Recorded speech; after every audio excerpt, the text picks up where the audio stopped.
La alimentación es una de las actividades más importantes para las personas. A partir de los alimentos que consumimos, obtenemos nutrientes que nos proporcionan la materia necesaria para elaborar nuevas estructuras y mantener las ya existentes, y la energía que requerimos para realizar las diferentes funciones vitales. La alimentación es un acto consciente y voluntario y depende de factores económicos, culturales, climáticos, religiosos, etc. La nutrición es un proceso mediante el cual los nutrientes llegan a cada célula con el tamaño adecuado para poder ser absorbidos y utilizados en los diferentes procesos metabólicos. De esta manera, los glúcidos se descomponen en monosacáridos, los lípidos en ácidos grasos y glicerol y las proteínas en aminoácidos. A diferencia de la alimentación, la nutrición es un proceso involuntario e inconsciente, en el que intervienen los aparatos digestivo, respiratorio, circulatorio y excretor. A modo de recordatorio, deciros que cuando estabais en primero de la ESO, visteis que había varios tipos de nutrición. La nutrición puede clasificarse en autótrofa o heterótrofa. Autótrofa es la que llevan a cabo los organismos que producen su propio alimento a partir de sustancias inorgánicas. El término autótrofo proviene de auto, propio, por uno mismo, y trofo, que significa alimentarse, el que se alimenta. Por lo que un autótrofo es el organismo que se alimenta por sí mismo. ¿Ejemplos de organismos autótrofos? Pues las plantas, algunas bacterias que oxidan compuestos inorgánicos como el anhídrido sulfuroso o compuestos ferrosos y algunos protozoos. La nutrición también puede ser heterótrofa, que es la que llevan a cabo aquellos organismos que necesitan de otros para alimentarse. El término proviene de hetero, otro, desigual, diferente, y trofo, que se alimenta, por lo que significa que se alimenta de otros. Los organismos heterótrofos son animales, hongos y la mayoría de las bacterias y protozoos. Los nutrientes se pueden clasificar en dos grandes grupos: nutrientes inorgánicos y nutrientes orgánicos.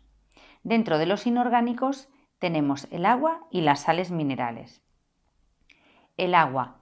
El cuerpo humano tiene un 75% de agua al nacer y aproximadamente un 60% en la edad adulta. El agua se encuentra en la materia viva en tres formas distintas: en el agua circulante, por ejemplo, en la sangre, en el agua intersticial, que es la que está en el líquido intersticial entre las células, y en el agua intracelular, que es la que está en el citoplasma de las células y en el interior de los orgánulos celulares. Es el disolvente universal para todas las sustancias. Es un vehículo de transporte, es el medio donde ocurren todas las reacciones químicas del organismo, incluidas las reacciones metabólicas, y regula la temperatura del cuerpo. Podemos incorporar agua bebiéndola o al consumir alimentos ricos en ella, como por ejemplo los vegetales. Ahora es época de sandía, de melón. Bueno, pues esos vegetales tienen una gran cantidad de agua. También obtenemos una pequeña cantidad de agua de los procesos metabólicos que se producen en el interior de las células de nuestro organismo, denominada agua metabólica. ¿Cómo perdemos agua? Pues a través de la orina, del sudor y de las heces.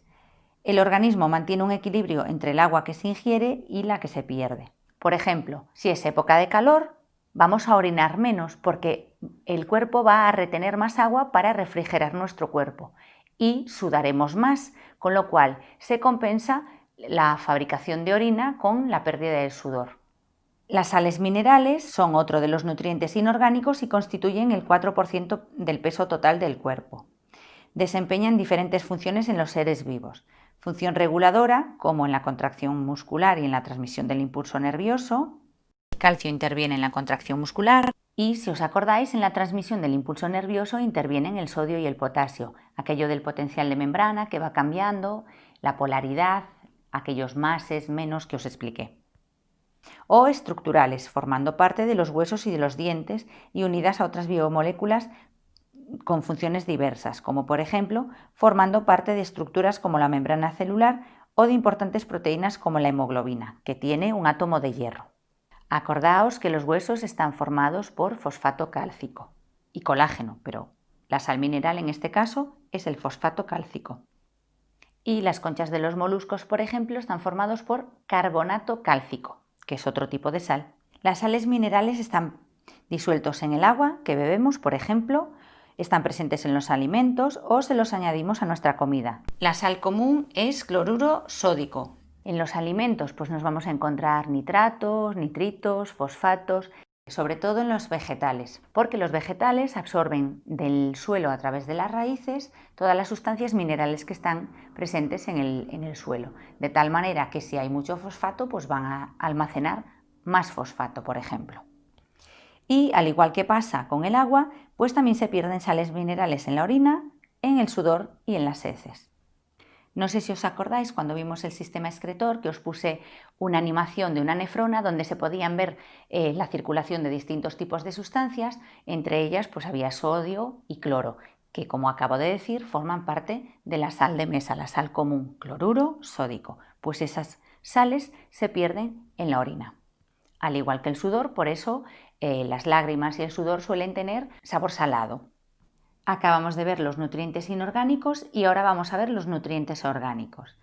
Estas biomoléculas se encuentran en los alimentos de origen orgánico, tanto animal como vegetal. Los nutrientes orgánicos son glúcidos o hidratos de carbono, lípidos o grasas, proteínas y vitaminas. Se denominan orgánicas porque están compuestos por carbono. La química orgánica, cuando la veáis, es la química del carbono. Además de carbono, pues llevan hidrógeno, oxígeno, nitrógeno, presente en las proteínas y en los ácidos nucleicos, por ejemplo, azufre, que también está en las proteínas, y fósforo. Los glúcidos son biomoléculas constituidas por una o más cadenas de carbono, hidrógeno y oxígeno. Su fórmula general es carbono, 2 hidrógenos y un oxígeno repetidos n veces. Los denominamos azúcares porque muchos de ellos son dulces y también glúcidos porque glikis en griego significa dulce. Otro nombre frecuente es denominarlos hidratos de carbono o carbohidratos porque están formados por carbono, hidrógeno y oxígeno. Aunque denominarlos hidratos de carbono o carbohidratos no es el término más adecuado, ya que no son átomos de carbono hidratados. El carbono no va unido a moléculas de agua, sino que está unida a grupos alcohólicos denominados hidroxilo, que es radicales OH o radicales hidrógeno. La función de los glúcidos es proporcionarle energía al organismo.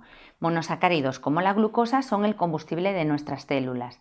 Ya os dije que la glucosa es la gasolina del cerebro. La glucosa está formada por 6 átomos de carbono, así que su fórmula general será C6H12O6.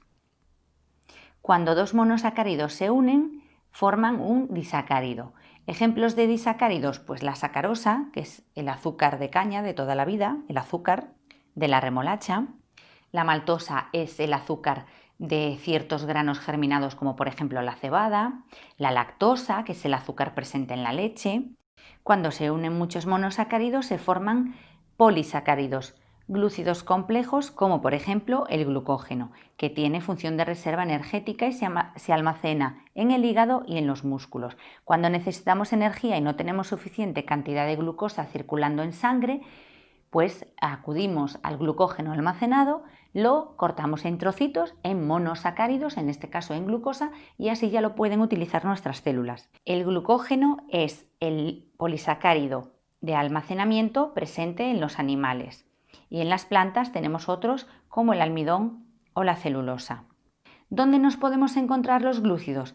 Pues en alimentos vegetales como la fruta, los cereales, las patatas y en productos elaborados con ellos, como el azúcar o la harina.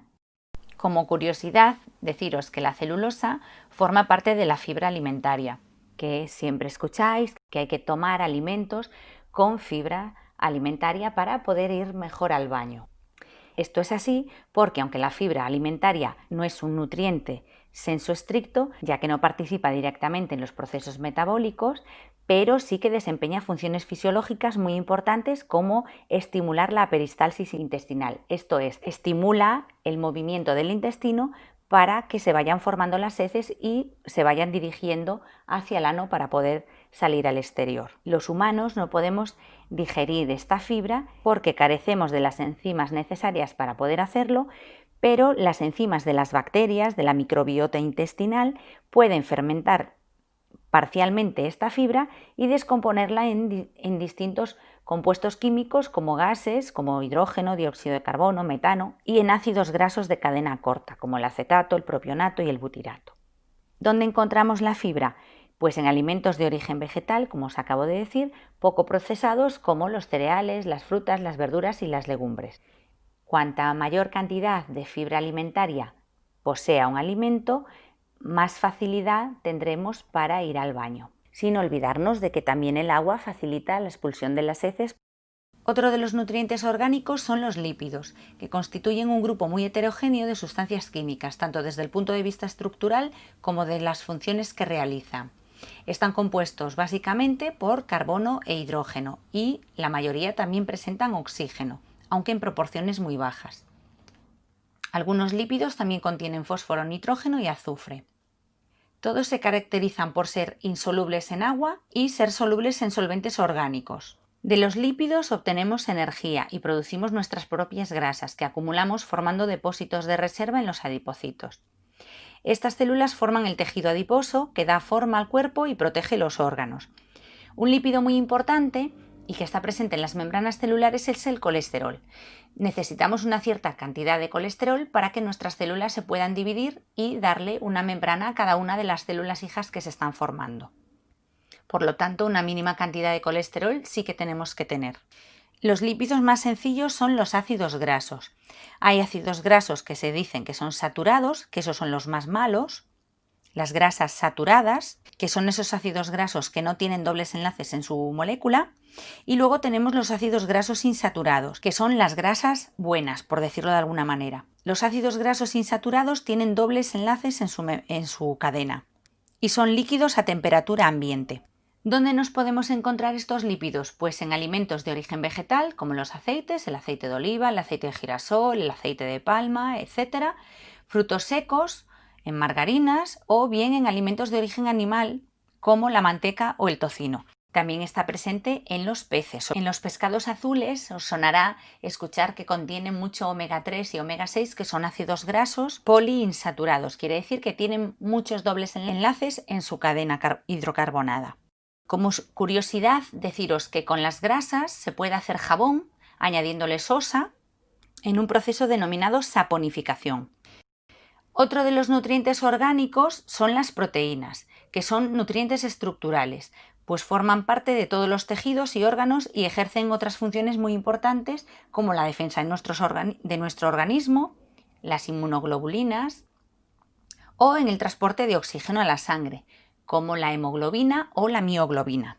¿Dónde encontramos proteínas? Pues en alimentos de origen animal, como los peces, la carne, la leche, los huevos. En los huevos la clara tiene albúmina.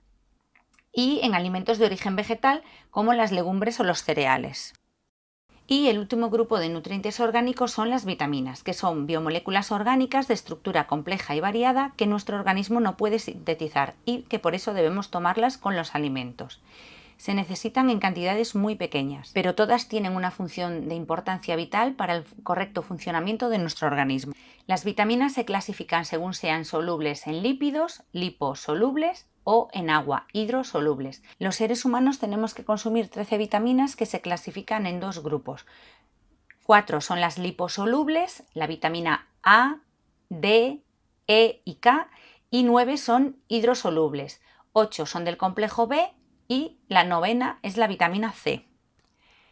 La deficiencia de vitaminas se denomina hipovitaminosis y un exceso de vitaminas se denomina hipervitaminosis.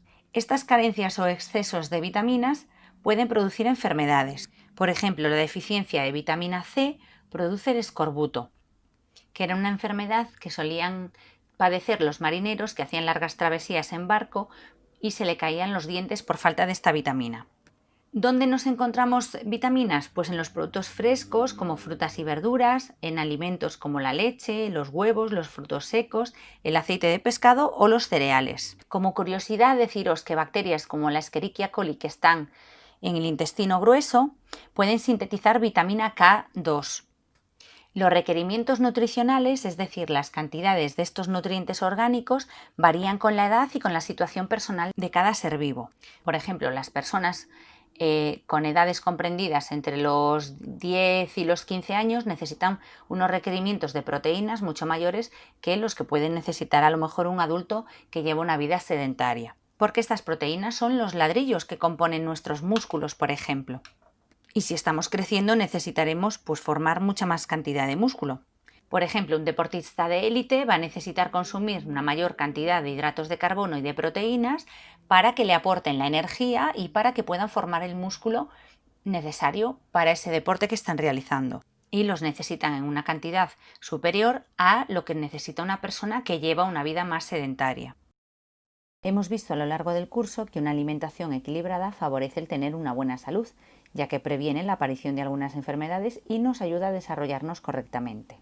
Si queremos alimentarnos de forma equilibrada, debemos conocer las características de los alimentos que comemos, como por ejemplo la función que realizan en nuestro organismo, los nutrientes que nos proporcionan o las cantidades diarias que necesitamos ingerir de cada uno. Existe una enorme variedad de alimentos. Atendiendo a la función que realizan, se pueden clasificar en 3 grupos: estructurales, energéticos o reguladores. Los estructurales también se denominan plásticos, formadores o constructores, porque nos sirven para formar nuestras células, tejidos y órganos. Son necesarios en cualquier época de nuestra vida para permitir el crecimiento, la reparación o la sustitución de estructuras dañadas. Sus componentes principales son proteínas de origen animal o vegetal y minerales. En este grupo se encuentran la leche, yogur, quesos, carnes, pescados y huevos. Y también legumbres, frutos secos y cereales. La función de los elementos energéticos es producir energía, que puede ser empleada por el organismo de manera inmediata o almacenarla para cuando sea necesaria. Sus principales componentes son glúcidos y lípidos. Como ejemplos dentro de este grupo tenemos el aceite y las grasas, los frutos secos, arroz, harinas, pasta, pan, azúcar, miel, chocolates y dulces. Los alimentos reguladores aportan fundamentalmente vitaminas y minerales.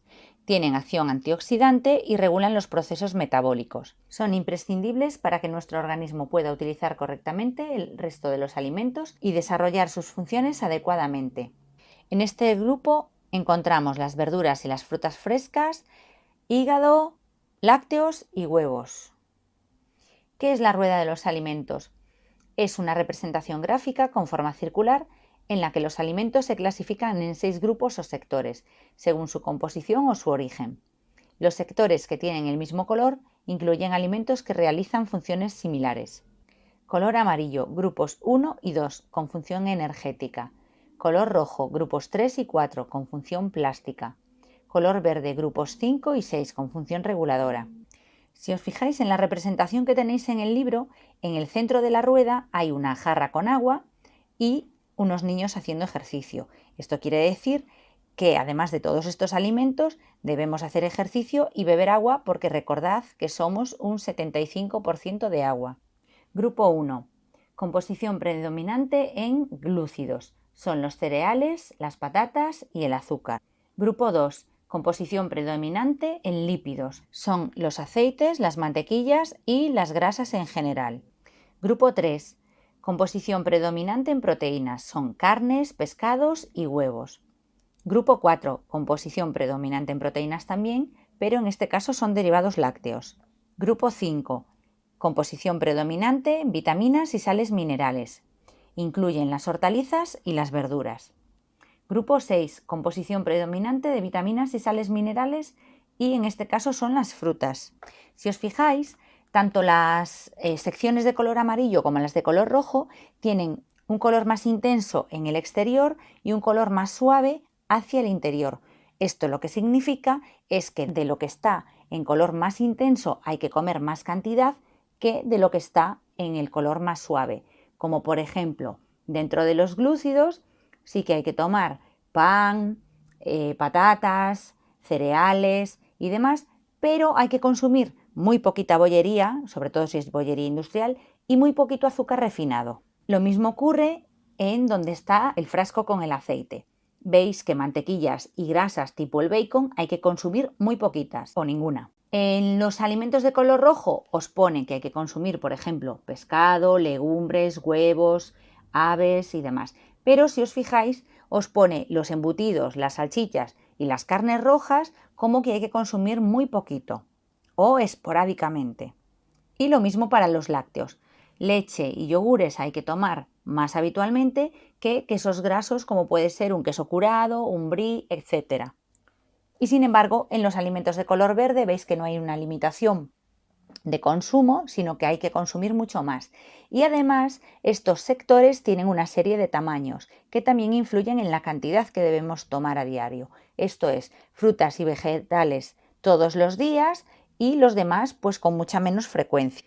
Una manera más fácil para poder ver esto es fijarnos en la pirámide de los alimentos. En la base de la pirámide están las frutas y las verduras, de las cuales hay que consumir al día unas 3 o 4 raciones. De verduras y hortalizas, entre 120 y 150 gramos por ración. La mejor manera de comer estos alimentos es en ensaladas con alimentos crudos. Frutas hay que consumir entre 2 y 3 raciones al día y aprovecharse de la fruta de temporada, que suele estar más barata porque es la propia de esa época del año. Hay que consumir entre 150 y 200 gramos por ración. Lo siguiente que nos encontramos son los glúcidos, de los cuales se pueden tomar 3 raciones al día.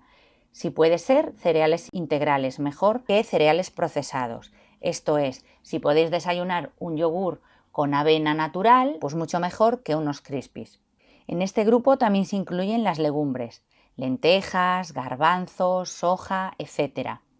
Se pueden cocinar de muchas maneras, pero también se le pueden añadir frías a las ensaladas. Si se puede elegir, es mejor tomar pan hecho con cereales integrales, que como tiene más fibra, pues nos facilitará el tránsito intestinal y nos resultará mucho más fácil ir al baño. Lo siguiente que nos encontramos en la pirámide son los lácteos. Hay que tomar entre 1 y 2 raciones al día y entre 120 gramos y 150 por ración. Lo siguiente que nos encontramos serían los aceites o las grasas en general. De aceite de oliva, a poder ser, mejor tomarlo virgen y 4 cucharadas al día, 15 gramos por ración. La diferencia entre un aceite virgen extra y un aceite virgen con respecto al aceite normal, al refinado, es que para obtener el aceite refinado, durante el proceso de extracción del aceite de la aceituna, se emplean productos químicos, mientras que para obtener el aceite virgen o virgen extra no se le añaden estos químicos. Cuando uno utiliza aceite para freír un pescado, por ejemplo, es mejor utilizar aceite de oliva que no aceite de girasol. ¿Por qué? Porque el aceite de oliva soporta temperaturas más altas de fritura que el de girasol. Como el aceite de girasol resiste peor la temperatura, tiende a formar polímeros similares a las grasas saturadas y a las trans, que son las que tienen un efecto más negativo sobre nuestra salud. Lo siguiente que nos encontramos en la pirámide son las especias y hierbas aromáticas. Frutos secos, sin sal añadida, ni ser fritos, sino frutos secos naturales, de los cuales habría que consumir una ración al día. De legumbres hay que consumir 3 raciones a la semana, ya bien sean guisantes, garbanzos, alubias, lentejas, soja, lo que queráis. Pescado habría que consumir 3 raciones a la semana, que se pueden alternar con carnes blancas, pollo, pavo y con huevos. Y de una manera más esporádica, consumo de carnes rojas y embutidos, como ya os dije, fiambres y dulces, sobre todo si son dulces industriales. La manera de cocinar los alimentos influye en las propiedades nutricionales que van a tener los alimentos una vez cocinados. Es mejor hacer los alimentos a la plancha para que no nos engorden tanto, pero también es mejor cocer las verduras al vapor para que no se pierdan tantos minerales y vitaminas en el agua de cocción. Vamos a ver ahora ¿cuál es el valor energético de los alimentos? El valor energético o valor calórico de un alimento es proporcional a la cantidad de energía que puede proporcionar al quemarse en presencia de oxígeno. Como resultado de esta oxidación, de esta combustión, los nutrientes liberan la energía que contienen y además se forman dióxido de carbono y agua. En la combustión de cualquier molécula orgánica siempre se va a obtener dióxido de carbono y agua. En el caso de nuestras células, este proceso de oxidación de los nutrientes se denomina respiración celular y se produce en las mitocondrias, si os acordáis. La energía que se obtiene de los nutrientes se mide en calorías o en kilocalorías. Una caloría se define como la cantidad de calor necesaria para elevar 1 grado centígrado la temperatura de 1 gramo de agua. Análogamente, también existen las frigorías, que sería la cantidad de energía necesaria para hacer disminuir 1 grado la temperatura de 1 gramo de agua. La energía también se puede expresar en unidades internacionales de energía, que son los julios, o en su múltiplo, que son los kilojulios. 1 kilocaloría es lo mismo que 4,18 kilojulios. Cada nutriente tiene un valor energético diferente. Así, de 1 gramo de glúcidos o de proteínas se obtiene aproximadamente 4 kilocalorías y de 1 gramo de lípidos 9 kilocalorías, lo que viene significando que de 1 gramo de grasa vamos a obtener más energía que de 1 gramo de glúcidos o de proteínas. Como ya vimos, las vitaminas, las sales minerales, el agua y la fibra son alimentos reguladores y no nos proporcionan energía.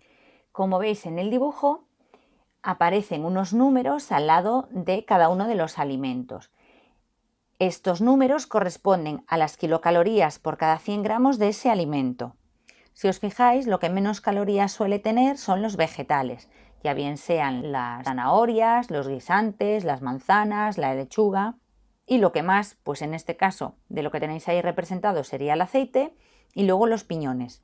En la tabla que os muestro a continuación aparece el valor energético de muchos alimentos. Ya os comenté que las necesidades energéticas de las personas van cambiando según sean bebés, niños, adultos jóvenes o adultos maduros. Y también suele haber diferencia entre las mujeres y los hombres. Nuestro organismo necesita una gran cantidad de energía para mantenerse vivo y para poder realizar las numerosas actividades que desarrollamos a lo largo del día. Incluso cuando estamos en reposo gastamos energía, poquita, pero la gastamos porque el cerebro tiene que seguir funcionando, el corazón tiene que seguir funcionando y los pulmones también. Esa energía que consumimos en reposo se denomina tasa de metabolismo basal. Esa tasa de metabolismo basal es la energía mínima que necesitamos para respirar, mantener la temperatura corporal y para que funcionen nuestros órganos vitales como el corazón, el cerebro, el hígado y los riñones. La tasa de metabolismo basal varía de una persona a otra dependiendo de características propias como la edad, el sexo, el peso, la talla, la altura y de otras características externas a nuestro cuerpo como la temperatura ambiente. En general, puede decirse que la tasa metabólica basal disminuye con la edad y con la masa corporal y suele ser más alta durante el crecimiento. En la tabla veis que el gasto energético para las personas comprendidas entre 15 y 19 años, veis que las mujeres consumimos 1.460 calorías de media al día y los hombres 1.820. Si además realizamos algún tipo de ejercicio, nuestros requerimientos metabólicos aumentarán, con lo cual, si realizamos actividad ligera, necesitaremos unas 2.300 calorías al día si somos mujeres y 2.900 si somos hombres. A medida que vamos aumentando la intensidad de la actividad que realizamos, van aumentando también los requerimientos energéticos de las personas. Ya os comenté que un deportista de élite consume muchísimas más calorías a lo largo del día realizando su actividad que una persona que trabaja sentada en una oficina delante de un ordenador. En la siguiente foto aparecen los consumos energéticos para las distintas actividades, que se expresan en kilocalorías por kilo de peso y por minuto. Por eso son números tan bajitos. Si os fijáis, nadar, correr o jugar al baloncesto tienen consumos energéticos parecidos. Y de todo lo que aparece ahí, subir las escaleras es lo que más consumo energético tiene. ¿Qué es una dieta saludable y equilibrada? La dieta es la cantidad y el tipo de alimentos que una persona ingiere diariamente. Cada uno de nosotros debe seguir una dieta específica, puesto que tenemos unas necesidades energéticas diferentes que dependen de nuestras características físicas y del tipo de actividad que realizamos. Una dieta saludable es la que favorece el correcto desarrollo de las personas. Para eso debe ser equilibrada, es decir, debe proporcionar las cantidades de nutrientes de cada tipo necesarias para asegurar un buen funcionamiento de nuestro organismo. Siempre es necesario mantener una dieta saludable, pero en la adolescencia es fundamental, debido a que durante esta fase de desarrollo se producen importantes cambios fisiológicos que requieren del aporte de todos los nutrientes. Según la OMS, en una dieta equilibrada, el aporte calórico se reparte de la siguiente manera. Las proteínas deben suponer el 15%, los glúcidos entre el 55 y el 60% y los lípidos no deben exceder el 30% de las kilocalorías totales ingeridas al día. ¿Qué es la famosa dieta mediterránea? En los países del área mediterránea tradicionalmente se realiza una alimentación muy equilibrada y saludable que se conoce como dieta mediterránea. Esta dieta presenta numerosos beneficios para la salud, previene enfermedades cardiovasculares y determinados tipos de cánceres asociados a la alimentación como el de colon. Además, favorece la nutrición equilibrada que permite evitar la obesidad. Esta dieta está basada en productos frescos, locales y de temporada en la medida de lo posible, por lo que contribuye al mantenimiento de una agricultura sostenible y ayuda también a proteger el medio ambiente. Algunos de los alimentos incluidos en la dieta mediterránea son el aceite de oliva, que proporciona vitamina E, que tiene propiedades antioxidantes, y gran cantidad de ácidos grasos insaturados, que son esos que tienen dobles enlaces en la molécula y que además solo están presentes en este aceite. No están ni en las grasas vegetales de otro tipo ni en las grasas animales. Otro de los alimentos incluidos en esta dieta son las frutas y las verduras, que proporcionan vitaminas, minerales y fibras. Otro de los elementos importantes es el pescado, que nos aporta calcio, fósforo, yodo, vitaminas A y D y grasas y proteínas de alta calidad. Estas grasas son los famosos omega, omega 3, omega 6, presentes sobre todo en el pescado azul. No nos podemos olvidar de las legumbres y de los cereales, que proporcionan gran cantidad de fibra y de proteínas vegetales libres de grasas. Además, lácteos y derivados lácteos como el queso o el yogur suponen una aportación suplementaria de calcio. Suponen un aporte suplementario de calcio. Como curiosidad, comentaros que, por lo general, el pescado azul suele tener la aleta caudal en forma de flecha y el pescado blanco suele tener la aleta caudal recta. En la fotografía tenéis distintos tipos de pescados azules y blancos. Como siempre, hay excepciones y la lubina, a pesar de tener la aleta caudal terminada como si fuera un pescado azul, no lo es, no se considera un pescado azul, tampoco se considera blanco, es una cosa intermedia. ¿Qué características tienen estos tipos de pescado? Bueno, pues en el pescado azul la materia grasa constituye entre el 8 y el 15% del peso del animal. Son ricos en ácidos grasos, los omega, aporta proteínas, minerales y hierro. Y también ayudan a controlar los niveles de colesterol por esos ácidos grasos beneficiosos, los omega, con lo que también previene problemas del corazón. Acordaos que si se nos deposita colesterol en el interior de las arterias, se nos puede producir aquella enfermedad denominada aterosclerosis. Estos pescados están también recomendados cuando una mujer está embarazada. En los pescados blancos, la materia grasa constituye entre el 1 y el 3% del peso del animal. Es idóneo para dietas porque tiene muy pocas calorías y también por los niveles de yodo que aporta ayuda a controlar el tiroides, la glándula tiroides. También nos aporta vitaminas del grupo B y son ricos en proteínas y gelatinas. Vamos a ver ahora qué información debe contener una etiqueta de un producto alimenticio. Lo primero que deben reflejar son los ingredientes, que aparecen listados de mayor cantidad a menor en ese producto. En la fotografía veis que el maíz es el 60% y el ingrediente que menos contiene ese producto es la sal. Lo normal es que no os pongan los porcentajes en la lista de ingredientes, simplemente los ponen de mayor a menor. Además de la lista de ingredientes, la ley también obliga a que en una etiqueta aparezcan el valor energético del alimento, los nutrientes, glúcidos, grasas, proteínas y sal.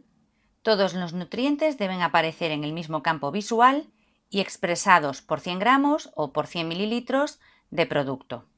Además, la etiqueta debe estar en el idioma del país donde se comercializa. Dentro del grupo de los lípidos, no es obligatorio distinguir entre grasas monoinsaturadas o poliinsaturadas. Sí que tienen que poner las grasas saturadas y las grasas insaturadas, pero dentro de estas no tienen que especificar qué tipo son. Además, en la etiqueta es obligatorio poner el país de origen del alimento, sobre todo cuando el país de origen y el de envasado del producto no es el mismo. También es obligatorio por ley reflejar la lista de alérgenos, que deben destacar claramente del resto de ingredientes, ya bien sea mediante el tipo de letra, el estilo o el color. Otra información que debe contener la etiqueta es la fecha de elaboración del producto, de consumo preferente o de caducidad. También el lote de elaboración. Y a veces también pueden aparecer las condiciones de conservación de ese alimento. Consumo preferente indica el plazo de tiempo en el que el alimento se mantiene en condiciones óptimas de consumo, siempre y cuando el envase no se haya abierto o deteriorado. Después, el alimento se puede consumir, pero va perdiendo propiedades. Por el contrario, la fecha de caducidad indica la fecha a partir de la cual el alimento no debe consumirse. En la etiqueta de la foto veis que hay una cosa que pone porcentaje CDR. Esos son las siglas de cantidad diaria recomendada. Ese porcentaje puede ser o bien por 100 gramos de producto o por una ración, e indica la cantidad diaria que estarías consumiendo de ese nutriente. Por ejemplo, en este caso la niacina, estaríais consumiendo un 85% si te comes 100 gramos del producto que viene en el paquete. Esa cantidad diaria recomendada es por 100 gramos de ese producto. En este caso, la niacina sería la vitamina B3, y no significa que para conseguir el 85% de niacina tengáis que comeros 100 gramos de esos cereales, porque vosotros a lo largo del día vais a consumir más productos que puedan contener esa vitamina B3. Es simplemente un número orientativo. En una etiqueta también nos podemos encontrar cómo reciclar el envase que contiene ese alimento. El símbolo que veis ahí, que es un triángulo hecho con flechas, indica que el envase puede ser reciclado. A veces incluso pone también el contenedor. En este caso lo que veis es que hay una parte de plástico y otra de cartón, así que el plástico tiene que ir al contenedor amarillo y el cartón al del papel. Los productos frescos como frutas, verduras, carnes y pescados no tienen que llevar esta etiqueta de información nutricional, pero sí que tienen que tener otra indicando el lugar de recogida, el lugar de envasado, por ejemplo, para un pescado, la zona donde se ha pescado, para una carne, donde ha sido criado el animal, el matadero que han utilizado. Todos estos datos indican el camino que ha seguido el alimento hasta que llega al consumidor. Eso se denomina trazabilidad, poder trazar ese camino para que en caso de que hubiera algún problema de intoxicación o lo que fuera, poder determinar el origen del problema. Algo que normalmente la gente no conoce es que hay dos tipos de glúcidos, los glúcidos de absorción rápida y los de absorción lenta. Los glúcidos de absorción rápida están formados principalmente por glucosa, fructosa y dextrosa, y cuanto más refinado es un alimento, mayor es su índice glucémico. El índice glucémico es un parámetro que mide con qué velocidad y en qué cantidad los glúcidos de un alimento llegan a la sangre en forma de glucosa. Los glúcidos de asimilación rápida son simples y son los que contienen un índice glucémico más elevado, consiguiendo que aumenten rápidamente los niveles de azúcar en sangre.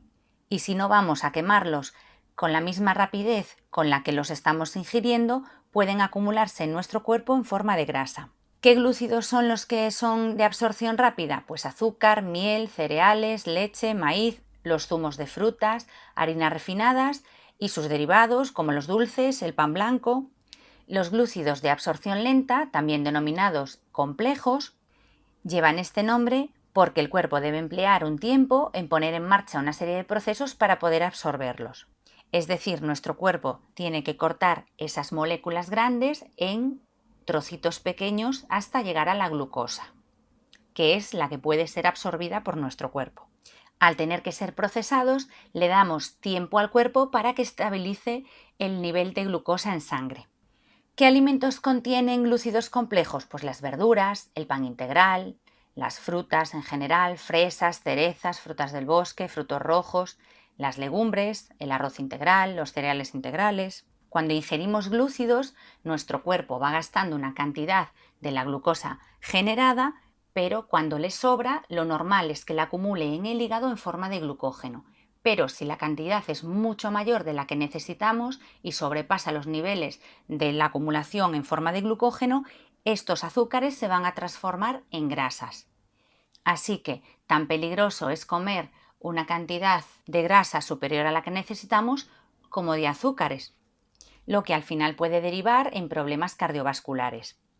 También es importante tener en cuenta la cantidad de sal de los alimentos, que como ya hemos visto, pueden derivar en hipertensión. Os he colgado en el aula virtual un vídeo para que veáis cómo los glúcidos pueden acabar convirtiéndose en grasas.